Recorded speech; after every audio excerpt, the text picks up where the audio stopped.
All right. Thank you all for joining. I'm going to give people a little bit longer just to keep on coming in, and then we can go ahead and get started.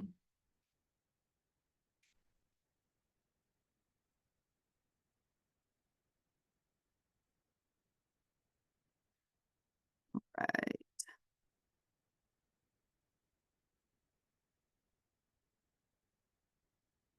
From the poll, at least right now, it seems like a lot of you all are students. We got some coaches. We've got some Soil and Water Conservation District staff and a couple other partner agencies or others. So thank you all for joining. It looks like we've got a good mix of people in the room. So excited to have all of you.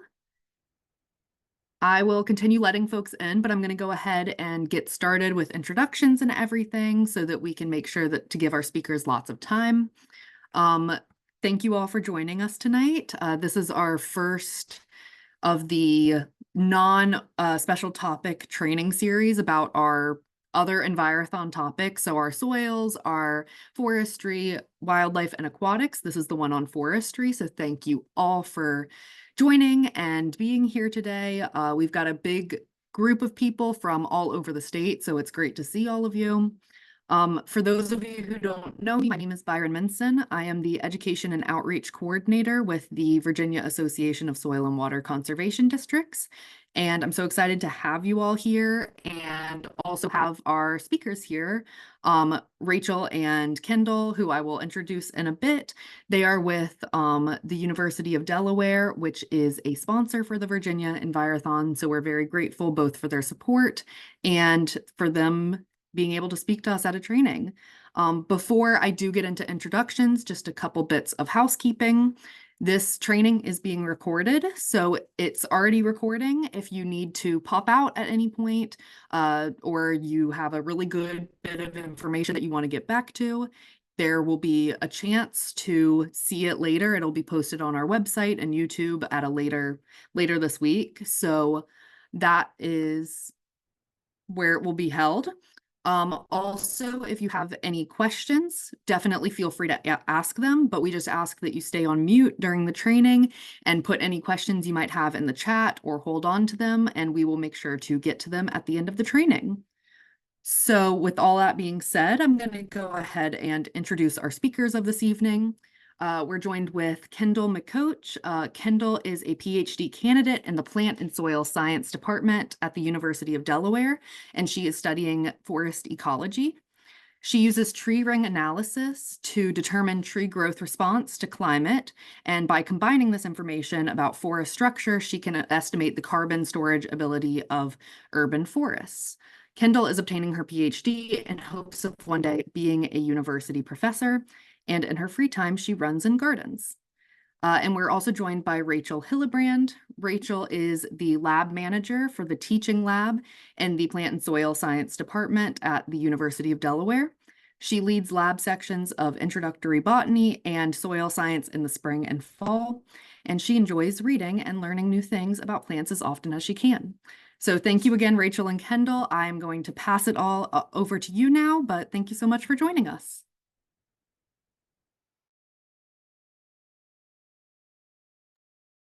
Did we say I was going to go first? I can't remember.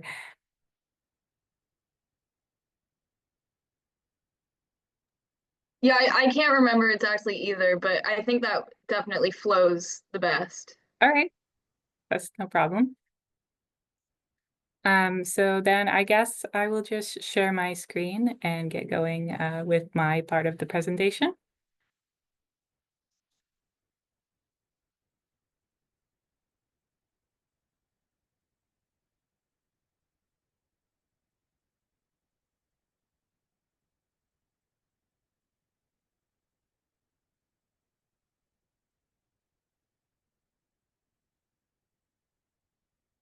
All right, just confirmation, maybe Byron.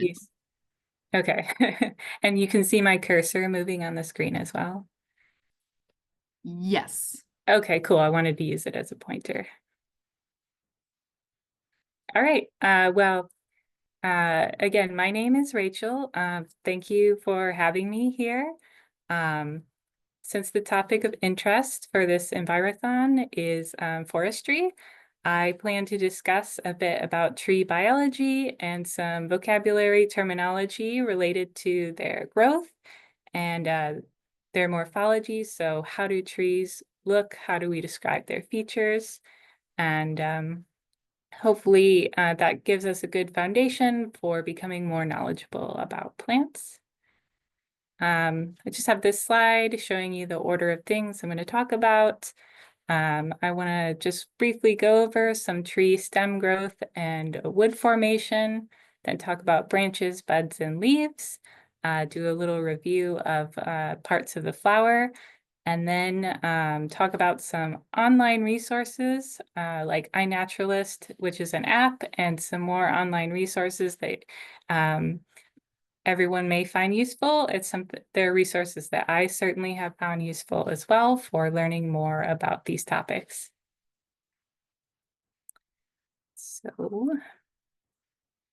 So just to go ahead and get started talking about tree growth, stumbled over that.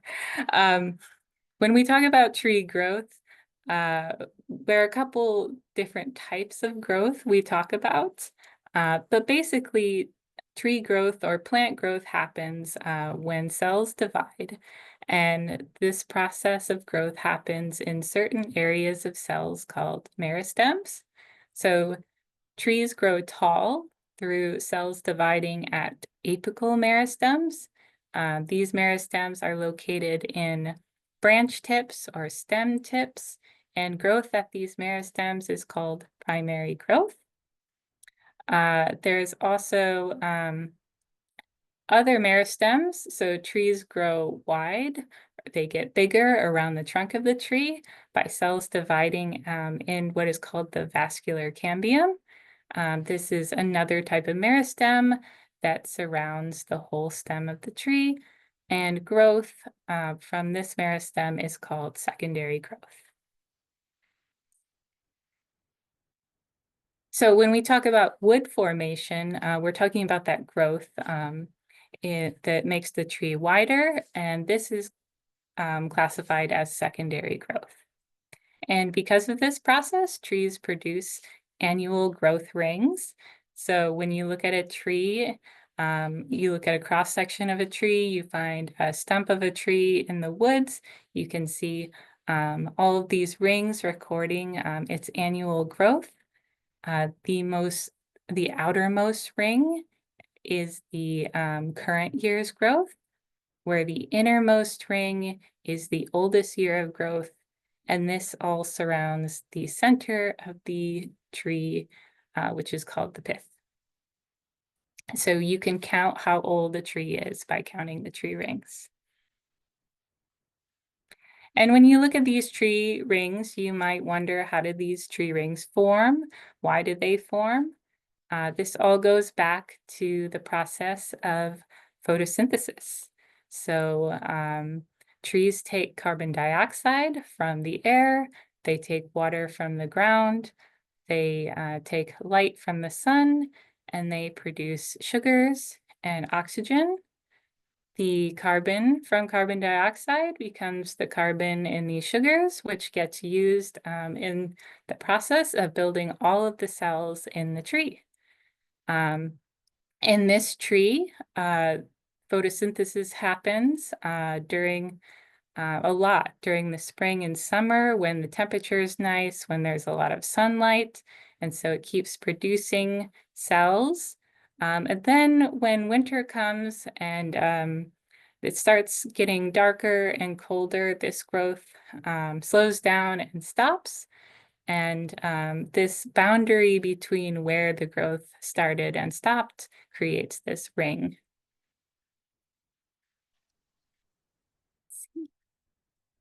But how do trees know when to start and stop growing?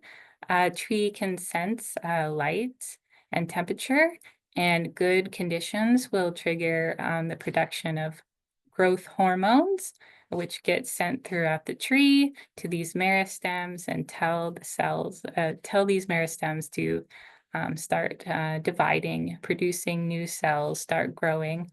And this includes this vascular cambium. And so these products of photosynthesis, all of these sugars and carbon gets built into all the different cells in the tree, in the leaves, in the wood, and in the root structures.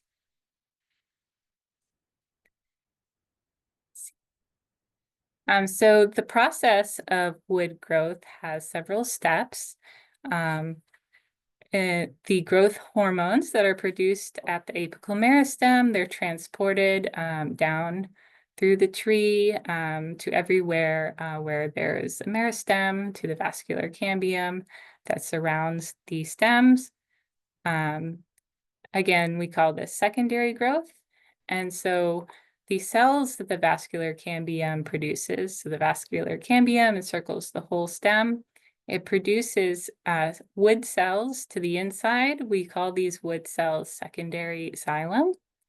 And then these wood cells transport water.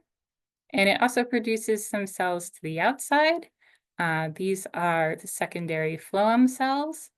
And these cells transport sugars and hormones. And we never really see rings in the phloem.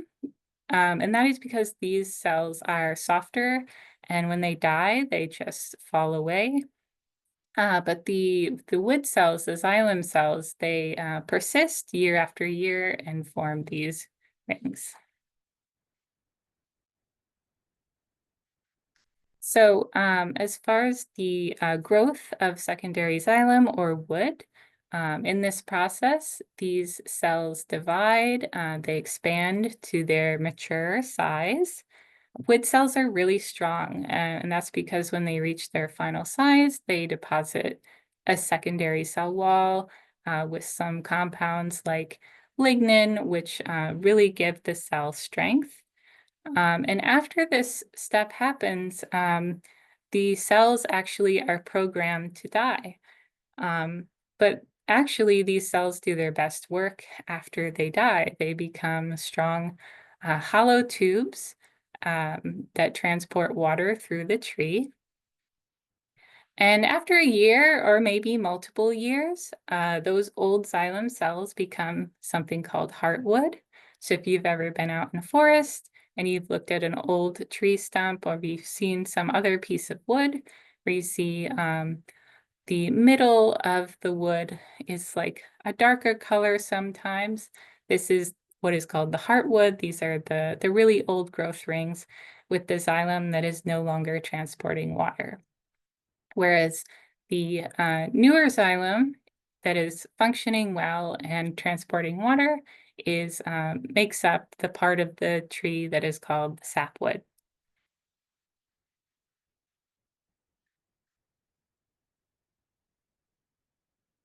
So I also wanted to everyone to remember that woody growth is also occurring in branches.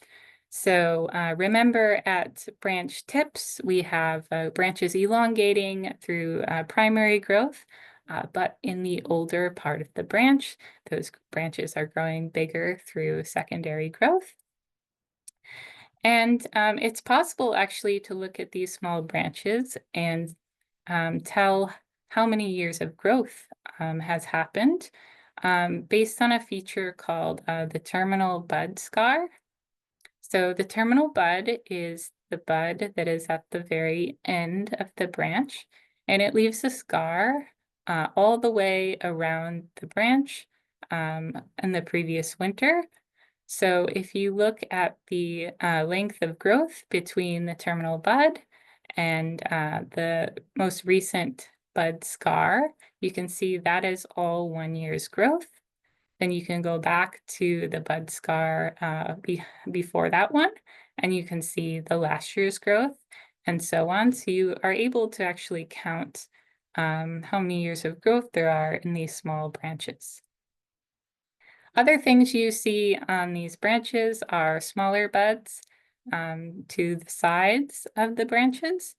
These are called axillary buds.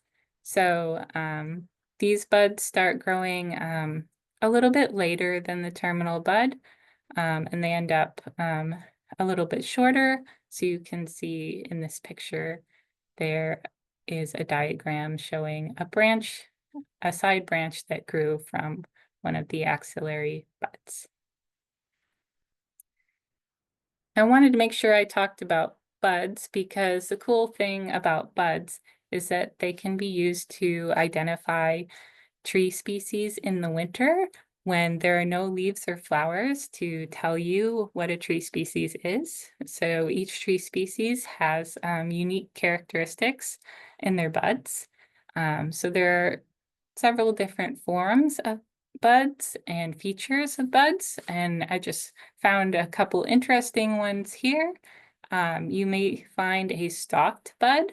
So these colorful arrows are pointing to little green stalks, and the bud is sitting on top of that little green stalk. And then it is not attached directly to the stem, it is on a little stalk, where a lot of buds will just be attached directly to the stem.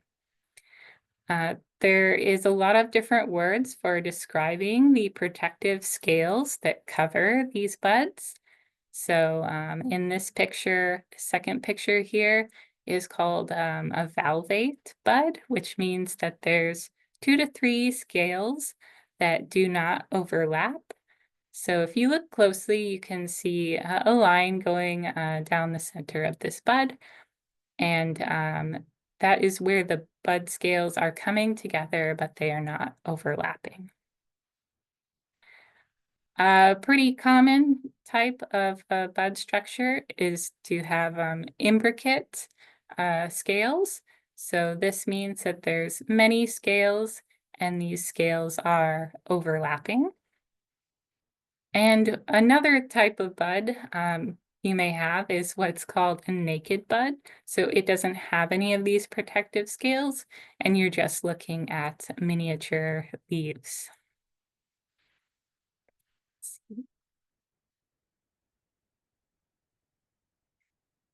The presence of the bud is actually also a key feature for determining what type of leaf that you see on the plant, whether it's a tree or a shrub. So the presence of the bud determines whether a leaf is a simple leaf or a compound leaf. So many times we might look at what we think is a bunch of leaves. So there are many leaflets on this single compound leaf. So actually, if there's only one bud at the base of all these leaflets, then it's technically only one leaf. On the right here were some examples. There were no buds drawn in the original picture, so I added some here with these little black triangles. First one up here is a poplar or cottonwood leaf that is simple, just one leaf with one bud. Underneath it, we have a clover leaf, which is a compound leaf because there are 3 leaflets and then only one bud down here. And this made me think, well, I guess you can never really find a 4-leaf clover botanically, really, if it's all one leaf. Another type of commonly found compound leaves are from black walnut trees or honey locust trees, especially honey locust. They have tons and tons of little leaflets that all make up one compound leaf.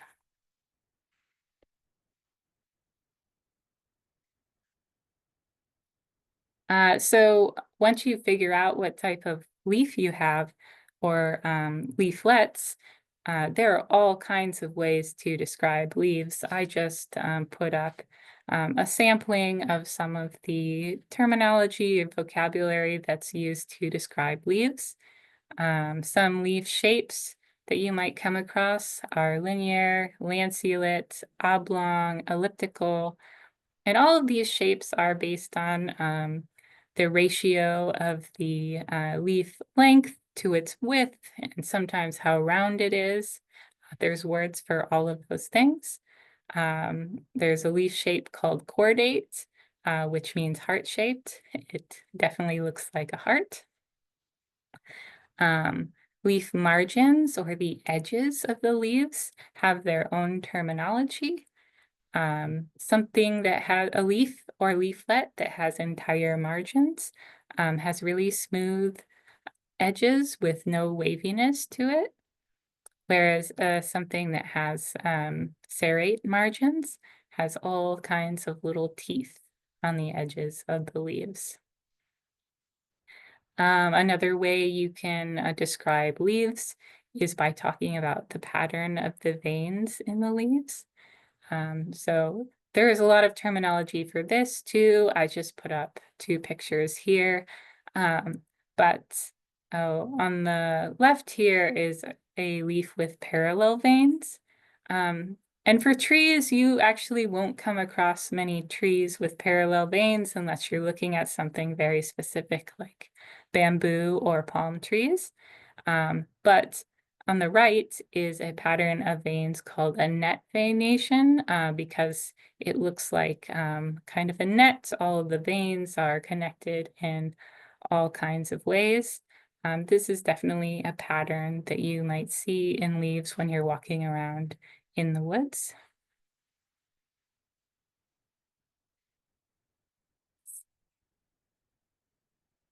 The other features that I wanted to review are the parts of a flower.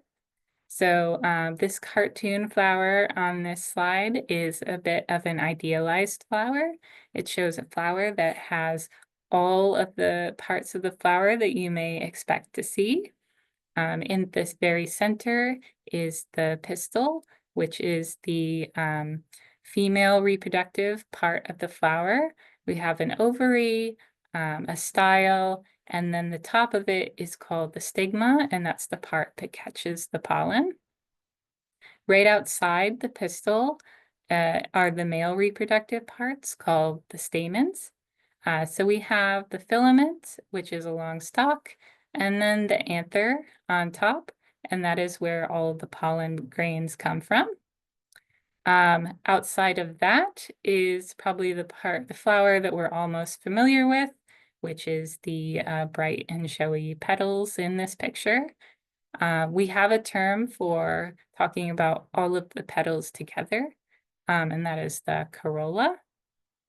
And then lastly, the outermost part of the flower is where you will find the sepals. And we have a word for talking about all of the sepals as well, and that is the calyx. A lot of times, like in this picture, the sepals might be small and green and resemble little leaves, but that's not true all of the time. They can also resemble the petals so strongly that you wouldn't know by looking at it sometimes if you're looking at the petals or the sepals. Let's see. But flowers aren't always like that idealized cartoon flower.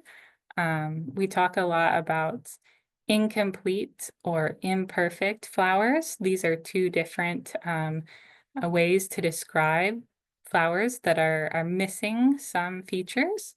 So a perfect flower is a flower that has both a stamen and a pistil. So it's specifically talking about those male and female reproductive parts. An imperfect flower would have a stamen or a pistil, so it's missing one of those features. And that is shown in this picture where the left picture has the stamens in it, but this right picture does not have stamens, so it is an imperfect flower. These other terms, complete versus incomplete, is more general. A complete flower has all 4 whorls, we call them, these 4 big features of the flower: sepals, petals, stamens, and pistils. Whereas an incomplete flower is missing at least 1 whorl, and it can be anything for it to be incomplete. But you can imagine that an imperfect flower is always incomplete because it's always missing something. Let's see. I wanted to talk about incomplete and imperfect flowers specifically because a lot of trees have incomplete and imperfect flowers. One example is flowers on maple trees. So maple trees make separate male and female flowers. And actually these separate flowers are on separate trees. So you would find a maple tree that's only making female flowers and a maple tree that's only making male flowers. But they're also fairly incomplete. So in this picture of female flowers, we see they are missing petals as well. So all that the female flowers have are some sepals and the pistil, and you see these stigmas sticking out from the top here. The male flowers are the same way. In this picture, someone has cut open the male flower and you see the stamens inside, and then the sepal material is surrounding it. But on that note, I did want to point out that, of course, not all trees make flowers. Pines, spruces, other evergreen trees, they make cones that house their reproductive parts instead.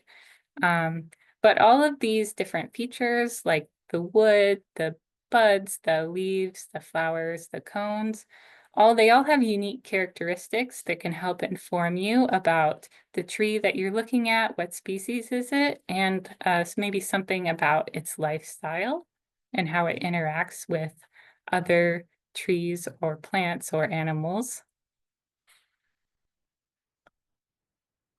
So on this next slide, I wanted to just go over some resources that can help you identify things using some of these features. So there are likely multiple apps that can do the same thing as iNaturalist. I'm just pointing out iNaturalist because it's an app that I'm familiar with. But on these apps like iNaturalist, you can take your own picture or you can upload a picture that you have already. And you can click this button that says click to view suggestions. And iNaturalist will suggest some plants to you. And maybe it will suggest something like, we're pretty sure this is in this specific genus. We think it's a boneset, but we don't know what species it is. And it will give you a bunch of species suggestions. And the fun thing is that it gives you these information icons that you can click through and learn more about those species and to help you determine what species you should look into more, or what species might be in your area. And so what species is it most likely to be? So one of our botany labs here at UD, we take the students out to the botanical garden and we just practice using iNaturalist. It is just like a starting point for learning a lot more about the species around you. And then the last slide I had is just some other web-based resources that I wanted to show everyone quickly. If I can click on it and maybe it will bring it up. We'll bring it up on a different screen. I don't know, can you see that? Probably not. Okay. Well, then I will just talk about it. So this first resource is the University of Wisconsin-Madison Library. It brings you to basically a search bar where you can search their botanical teaching collection. You can type in something like willow flower, and it will show you these really nice up-close pictures of what a willow flower looks like. There's this second resource, this virtual herbarium that has a whole bunch of interactive games and quizzes to test your knowledge on things like leaves, like leaf arrangement, leaf shape, some of the things I went through already, flower structures, all of that. I recommend checking that out. And then this last resource is this website called LibreText, which is a Department of Education sponsored like open source textbook page where a bunch of textbooks have been uploaded or portions of them have been uploaded for everyone to read. So I linked to the botany and horticulture page, and there are a lot of interesting, useful textbooks there for different subjects that everyone may be interested in learning about. And that is all the slides I have. So if there are any questions, we can definitely, I can definitely try and answer some.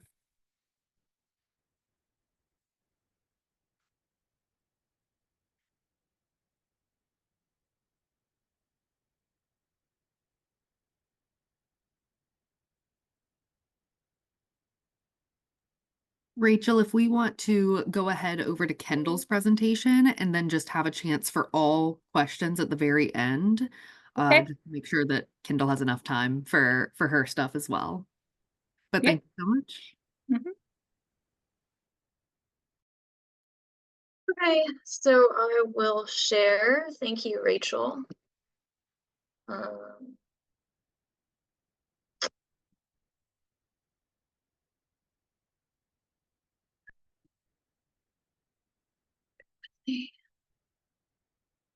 Okay. Yeah, so I'm Kendall. Rachel covered most of the kind of plant level stuff that we need to know as like a basis for understanding how the plants in forest ecosystems work. And so now I'm going to go more into the kind of broader ecology side of things. So I'll touch on some adaptations. We'll talk about abiotic versus biotic ecosystem components, what that means, energy flow through an ecosystem, what role do forests play in nutrient cycling, some kind of basic definitions of habitat succession, and what would we see at a forest edge. And then we'll kind of put all of that together to talk about how those things contribute to what plants are actually occurring in what forest ecosystems. So really quickly, some plant adaptations. Some plants have evolved different reproductive strategies or life histories. So Rachel talked about some trees are flowering, some trees are also not flowering.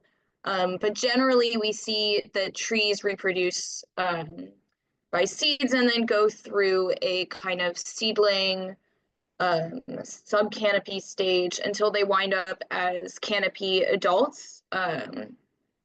And we see height is kind of an adaptation for trees. A lot of times in forest ecosystems, light will be the limiting factor in those ecosystems. And so we'll talk a little bit throughout the presentation about how light can be impactful for forest communities. And then we also see some annual plants and perennial plants in forest ecosystems. Annual plants produce flowers as their reproductive strategy. And then we see some perennial plants have vegetative buds. And so underneath the surface of the soil, they'll actually extend root structures, kind of modified root structures to be able to spread in that way without going through the kind of seed setting process. So that's definitely an adaptation for faster growth. And then we know that all plants photosynthesize, and so there are different pathways for photosynthesis that are important adaptations for different environments. So to start, we have the C3 pathway.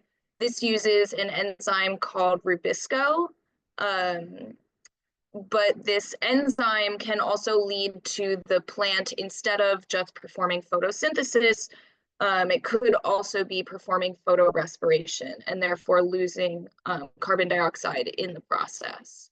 And so that occurs at higher temperatures. So these C3 plants may not be the best adapted to higher temperatures. C4 plants use a different enzyme to fix carbon dioxide, and they also separate their processes in different parts of the leaf. So this makes C4 plants better adapted for higher temperatures. And then CAM plants have evolved to close their stomata. So the stomata is the organ which the plant uses to take in carbon dioxide and to release water vapor. And so anytime you are performing photosynthesis as a plant, that stomata is open because the plant needs that carbon dioxide to come in. But what that means is that when that stomata is open, the water vapor is being drawn out of the plant. And so CAM plants have evolved to only open their stomata at night when it's cooler. If it's cooler, it's probably a little less dry, maybe a little bit more humid. And so this is a way to preserve water. This is an adaptation for environments that have limited water. So in this picture, I have a few different ecosystems, and I wanted to talk about some of the adaptations that we see occurring in these ecosystems. So starting in the top left, these two pictures, we see kind of a close-up of a plant that has needles, and then a very dry environment. So needles are another adaptation. They're a modified leaf structure that can be useful in conserving water. And so we would expect to see this plant in an environment that is water limited, a drier environment. We could probably also expect that this plant uses a CAM photosynthetic pathway because we know that that pathway has evolved as an adaptation for water limited environments. The bottom right, we see kind of like a rainforest environment.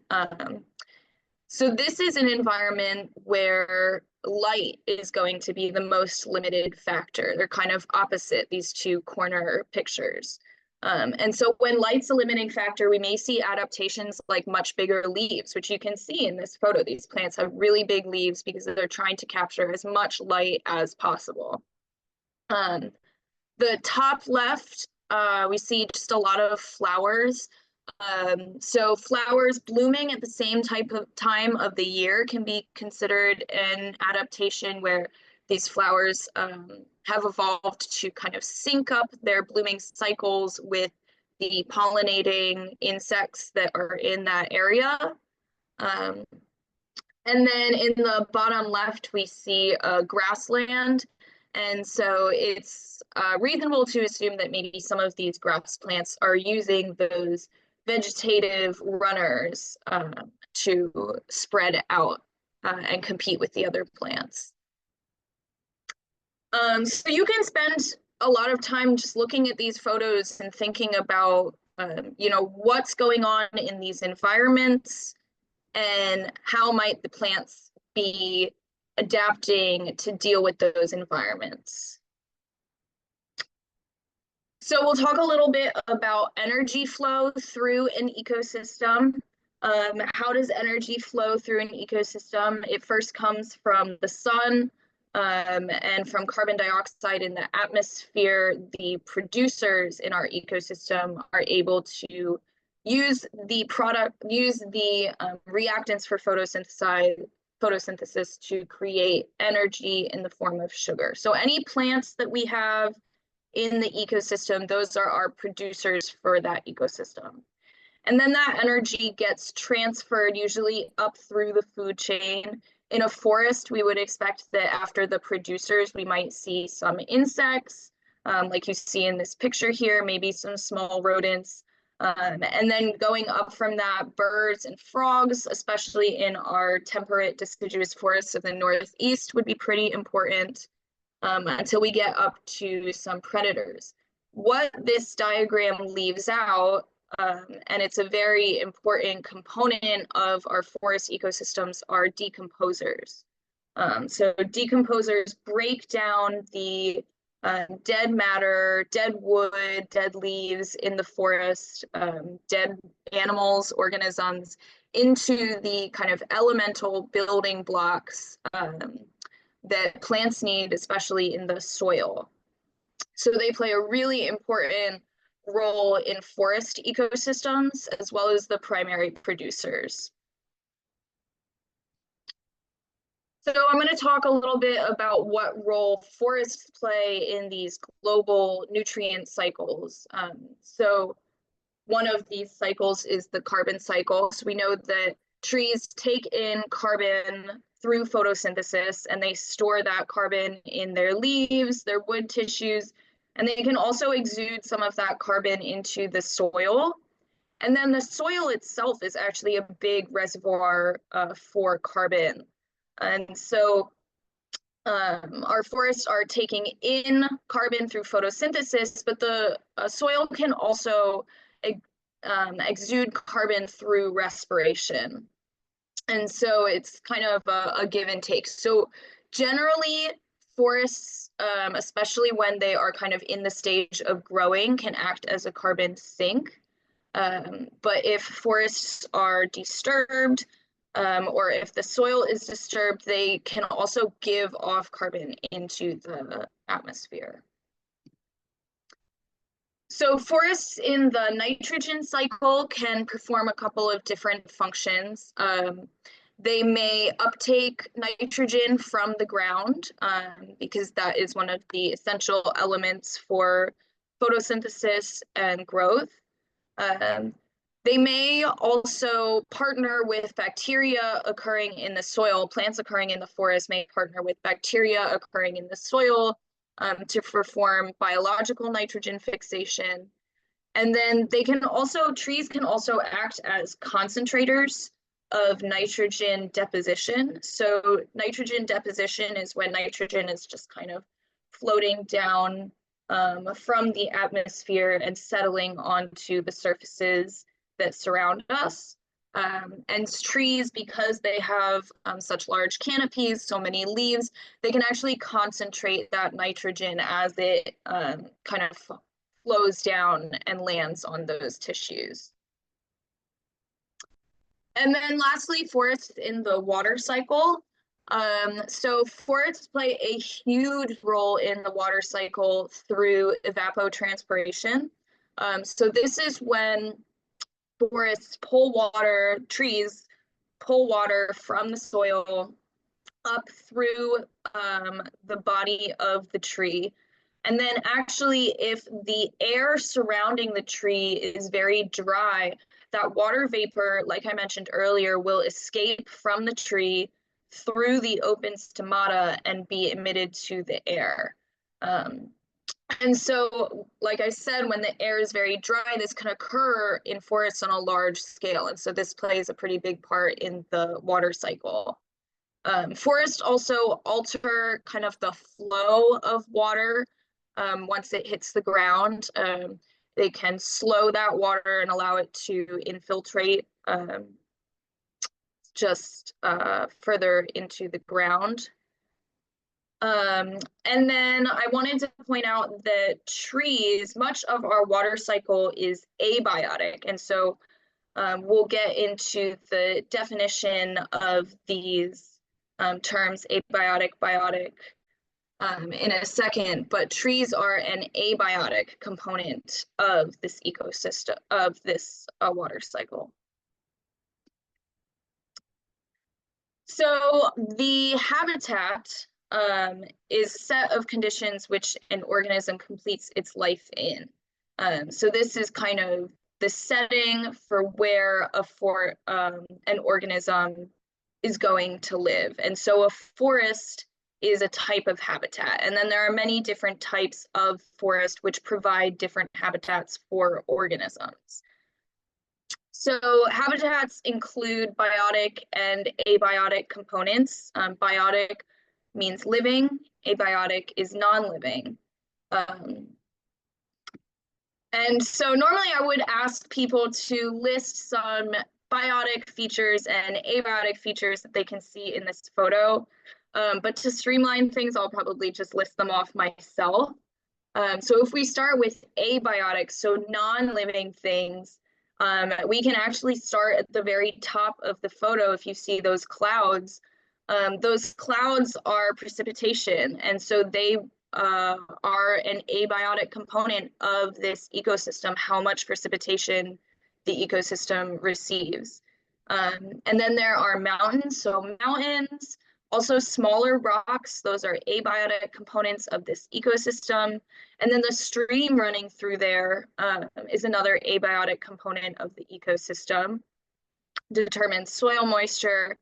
So then biotic would be anything like the plants, the trees that we see in this photo, the grasses that we see in this photo, insects, and other organisms that we saw occurring on the food chain above producers, as well as the plants, the producers themselves. And then sunlight is another huge component of, abiotic component of every habitat. So the amount of sunlight, the amount of water, the amount of nutrients, the amount of these abiotic components plays a huge role in determining what types of plants are occurring in that habitat. In this picture, we see it's really open. There's probably a lot of sun getting down to the ground here. And so that could explain why we see a lot of grasses. Grasses are able to utilize sunlight really quickly, and they can sort of carpet ecosystems and outcompete other organisms. So where you might find increased sunlight, you might find increased grasses.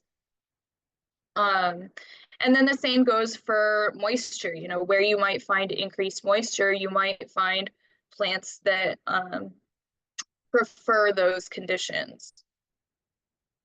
So I have 3 different forests in these photos. And I wanted to talk about how the abiotic and biotic components that we see in these photos are different, and therefore what type of habitats they might provide. So we see 2 of these photos have sort of a lower ground cover in the foreground, and then the one on the bottom, we have a very dense tree stand in the background. The left photo, excuse me, the left photo, we see these older trees, and the right photo is a little bit different from the ones on the left. The right photo you can see is pretty foggy. You're also looking at a lot of vines in that photo. And so we'll start with the left. We see a lot of light here. I have actually worked in this forest. I took this picture. And so what you are not able to see in the picture is that the ground is incredibly muddy. Just a lot of water at this forest site. And so because you don't see any trees in the foreground, that allows for a lot of light. And because there's a lot of water in the soil, we see these really big, beautiful, low to the ground plants. They're actually called skunk cabbage. They smell like skunks if you ever accidentally break one. But they need a lot of water to thrive. And they're also a plant that emerges early in the spring. So they need that sunlight to kind of warm up the ground for them. They also generate their own heat, which is pretty cool. And then in the bottom photo, we see there's like, again, we don't have a lot of trees in the foreground, but we have a different ground cover here. So this site, I've also been there, is very dry. And so even though we don't have a lot of trees and we do have light, because it's so dry, instead of seeing something like skunk cabbage, here we're looking at a grass that has that ability to spread vegetatively, so spread through its root system under the ground. So both of these ground cover habitats provide a niche for different types of insects. We might see different types of small mammals here as well, especially in the skunk cabbage because it's so watery.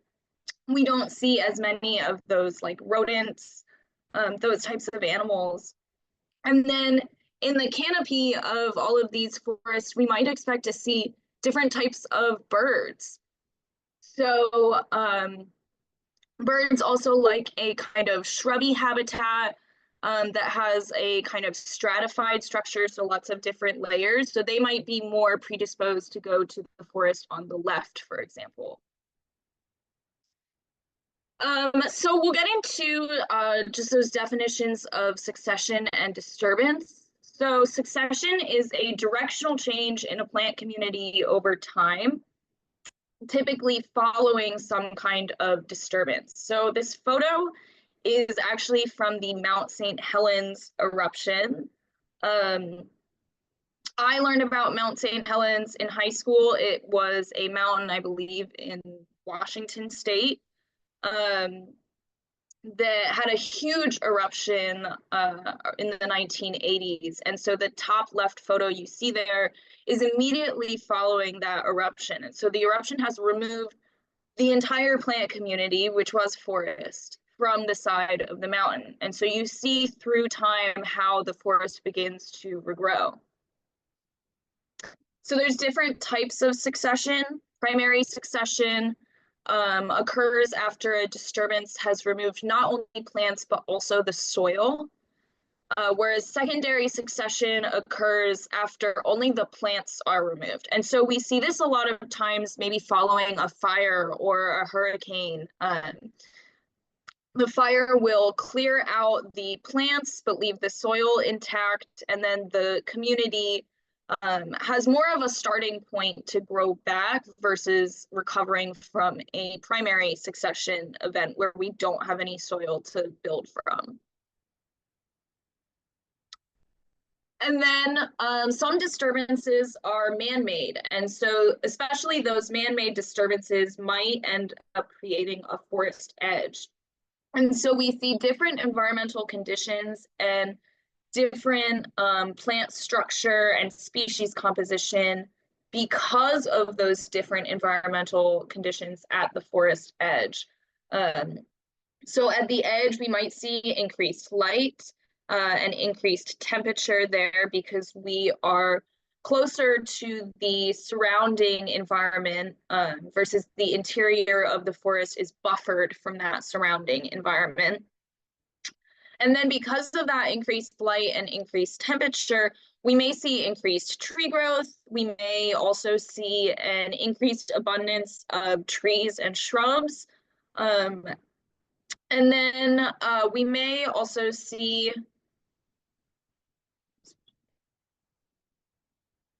excuse me, I just totally lost my train of thought. But you see generally an increased abundance of plants there.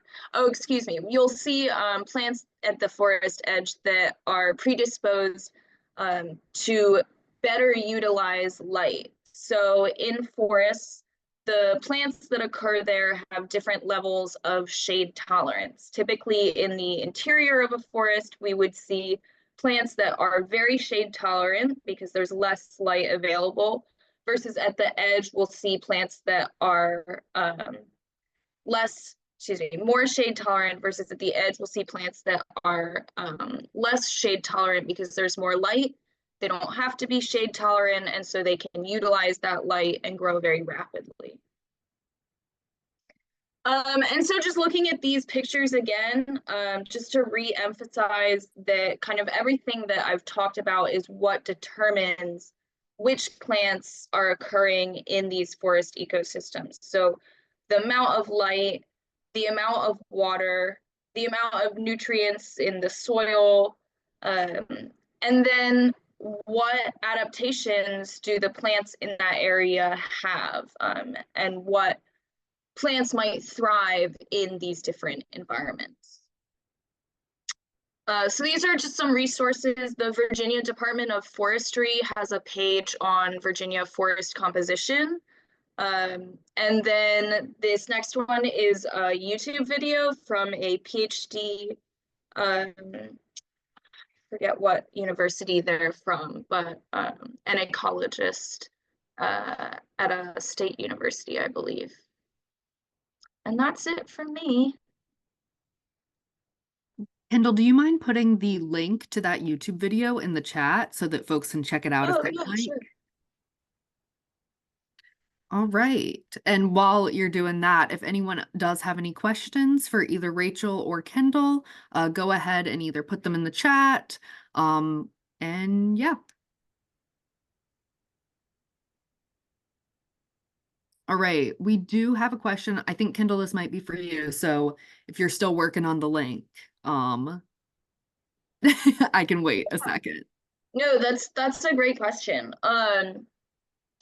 So we see exactly kind of what you're describing a lot in this area. So it's a really relevant question. Um, I think it mostly depends on what is surrounding the disturbed or abandoned area, and what was there before. Especially when you are talking about land that has been abandoned. So when humans come in and we decide to manage an ecosystem, that's going to change how that succession occurs. But if humans have decided we don't care, we're not going to touch this, we could see that ecosystem return to a similar state to what it was previously. So say like maybe you have a forest. The forest got cut down for agriculture, and we see this a lot. This is like a real life scenario. So after European settlement, that forest may have been cut down. And then around the early 1900s, people really started abandoning agricultural land and moving into the city. And so a lot of our forests have been abandoned for about 100 years. Throughout that 100 years, they'll go through, small trees to mature trees that are all the same height, and then you get some complexity in the different heights of trees. You have a couple younger ones, a couple older ones. That is kind of the best case scenario, is there's not a lot of invasives around, and the forest, there's still seeds in the soil from the forest that was there before, and so over the course of time it just kind of returns to something similar. It won't be exactly the same, but similar. Unfortunately, what is kind of more realistic, what we see more often, is that surrounding this land that has been abandoned in the past 100 years or more, all of these invasive species have been introduced. And maybe not even invasive, but maybe just a type of plant that can grow much quicker and outcompete the types of trees that we see in our forests. We have really big trees in our forests in Virginia and Delaware, and they don't grow that fast.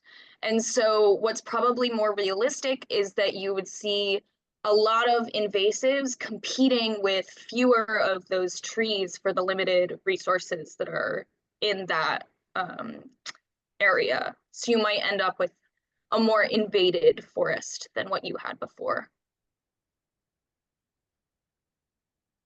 Great. Thank you, Kendall. Does anyone else have any questions? Also, I did put this in the chat, but I can get Kendall and Rachel to send me their presentations so that when I send out the recording of this video, I can include those so that you guys can access all the links that they included to resources. All right, well, it doesn't look like there are any other questions. So thank you guys so much. It was so wonderful to have you speak to the students and staff and coaches, and great presentations, a lot of great information that I'm sure will be continued to use by all of our Envirothon participants. So thank you again to the University of Delaware for seeing the value of the Envirothon program and lending us your wonderful faculty for the evening. And yeah, thank you guys so much, and thank you to all who attended. Thanks. Thank you for having me. All right.